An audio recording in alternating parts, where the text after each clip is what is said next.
The common consensus is that drugs create homelessness, that in order to become homeless, you must be a drug addict. And I've even talked within the homeless community, and there are many people that actually believe that. However, in my 25 years of chronic homelessness, my travel across the United States, and a lot of the experiences that I have, I've come to find that that's not necessarily true. And that's what we're going to talk about today.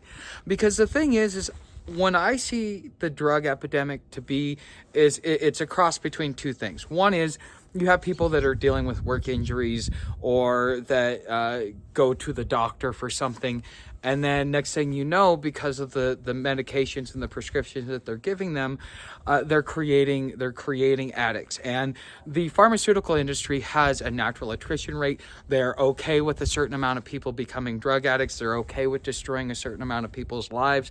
And a lot of those people do end up homeless. But were they homeless because they were drug addicts, or were they homeless because of the way that the whole thing played out? Because here's the thing, I know a guy that got into a car wreck. And after this car wreck, he goes to the doctor. Doctor gives him Vicodin, Percocets, morphines, all that stuff. Well, he was just going there for an injury, didn't have a predisposition to drug addiction, wasn't seeking out drugs, didn't even think anything of it other than maybe, sit back, have a few beers at night, but wasn't really thinking about, oh yeah, I want to go get high. Well, the thing is, in order to be able to manage the pain, to be able to manage the injury, the doctor is giving high-end narcotics through prescription drugs, which now all of a sudden drug use is now legal because there's a prescription for it, but now gives this person all these different pills, which will then create a physical and in sometimes psychological addiction. Also, even within the mental health industry, and this is one of the things that I got to witness and even got to attend a class in, is that sometimes they give you things for, like, let's say, for me, I have anxiety, so they give me an anxiety pill. So now all of a sudden I start feeling anxious. I take a pill.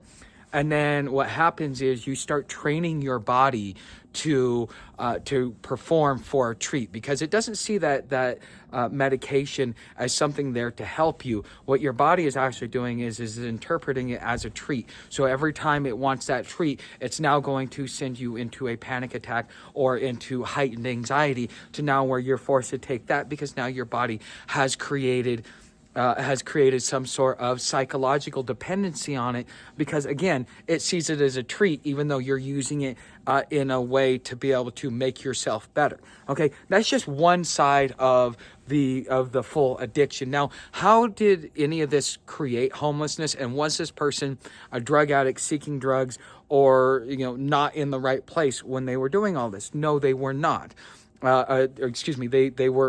They did not have any of these problems, okay? And so what this really means is that a lot of the people that end up going to drugs, which is the other half, are people, for example, let's use Farm Girl. This is her first time experiencing homelessness down to this level.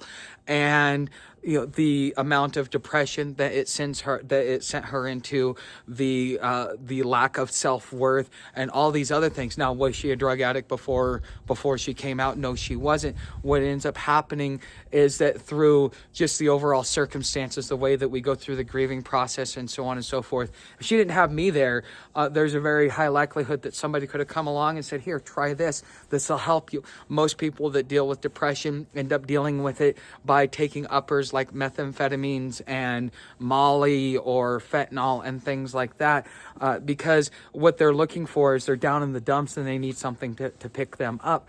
And so are they self-medicating? Yes, in a way. Is it a mental health issue? No, not necessarily. It's not a mental health issue because they're dealing with a circumstance, a situation. It is not something that they are predisposed to or something that they have been dealing with on a long period of time. And this is the majority of the people that end up becoming homeless and end up joining in the addiction cycle. Now, not everybody's going to do that. There's always that small segment that decided to party hard while they were in high school, and then they kept trying to party in their 20s until finally one day it finally caught up to them, and they chose the drug over rent. But that is such a small segment of the overall homeless population. You cannot sit there and lump everybody into it all at once.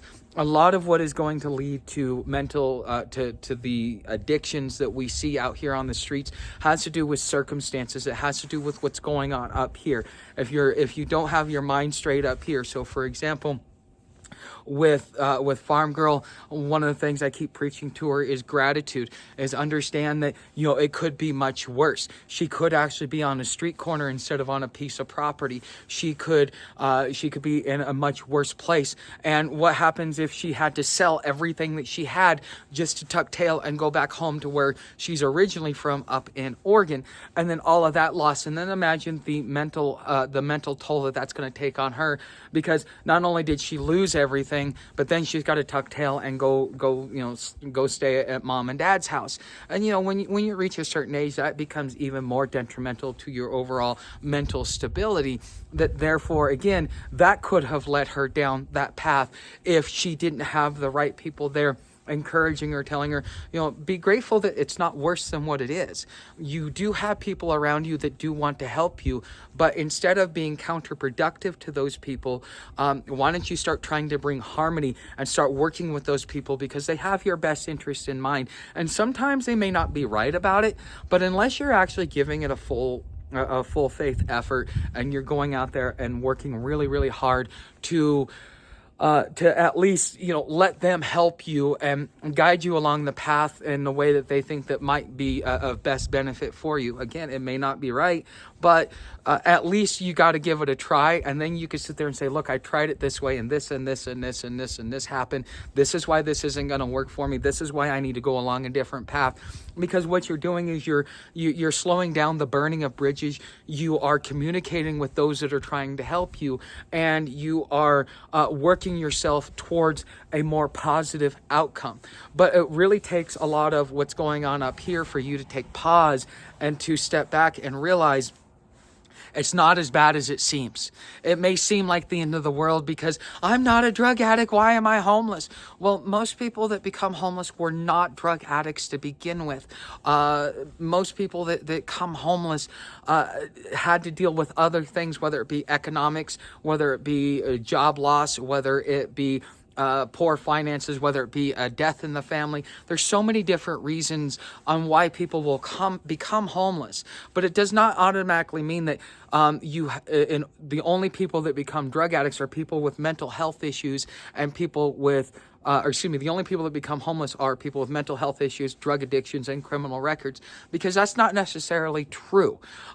What that is the end result, the cause and effect of everything that an individual has gone through. It has nothing to do with where they're at right now. So when you sit there and you see that crackhead probably did not come out here as a crackhead. That person came out, went through a spiral of depression because of the loss of everything and the psychotic break from having their reality challenge. Something that they thought would never happen to them is now happening to them. And then they make friends with somebody who says, here, try this. Okay. And next thing you know, they're now a crackhead. Now, were they a crackhead when they came out? No, they were not. Was it drugs that made them homeless? No, it was not. Is it drugs that are keeping them homeless? Yes. But is it what made them homeless? No. Okay. And see, this is the propaganda that within the homeless industrial complex we need to be able to fight back against, because the homeless industrial complex, in order to be able to get funding, they've got to say, oh yeah, all we've got is mental health issues. All we've got is drug issues. All we got is people that are coming out of incarceration. Oh, this is a systemic racist issue. This is this and this is that, without actually addressing the large group as a whole, because the overall addiction that you get to see out there on the streets is anywhere from 10 to 20% of the overall homeless population.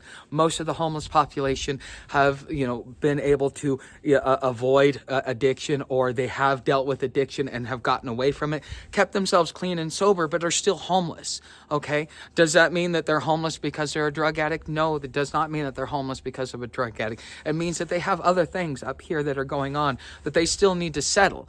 And just drugs are just a manifestation of everything that happened. Okay. 80% of your homeless that are out here don't have a drug addiction. Yeah, we might like to sit back and have a beer. Yeah, we might like to sit back and toke on a joint.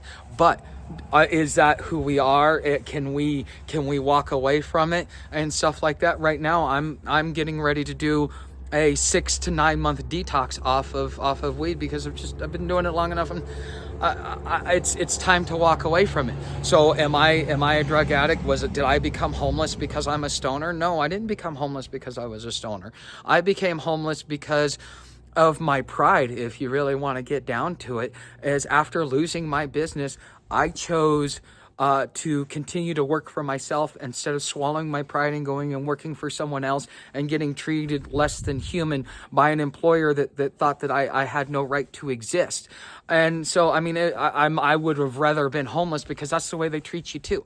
And when you're going back into the workforce, you're kind of starting off at the beginning, because, being in the janitorial field, anytime I go into one of those establishments to get a job, they think that I'm trying to take over, that I'm coming in to either steal their contracts or to steal their labor or to start my own business off of the work in which they did. And so therefore, instead of being able to go and do what I used to do, what I got paid to do, what I really like to do, and I probably could have gone and done that versus, call center work and all the other crap that I was doing, I probably would have had a different outcome. But again, this was the obstacles that I chose, that I did. But what put me homeless was my pride, my inability to want to go work for someone else, to say, you know what, I want to work for me. And if that means that I got to be homeless for a couple of years while I sit back and I build a business, an organization, a platform, well, then that's what I'm going to do.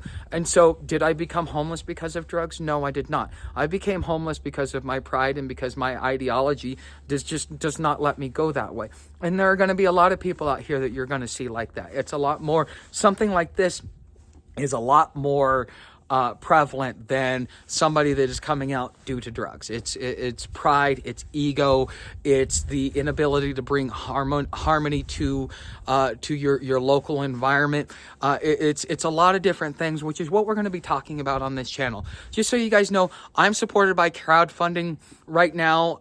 All you can do is put in through my tip jar. I will be merging my Patreons here pretty soon, but everything down in the description, my website, my PayPal, and my Cash App. If you wanna contribute to this is a free resource to the homeless.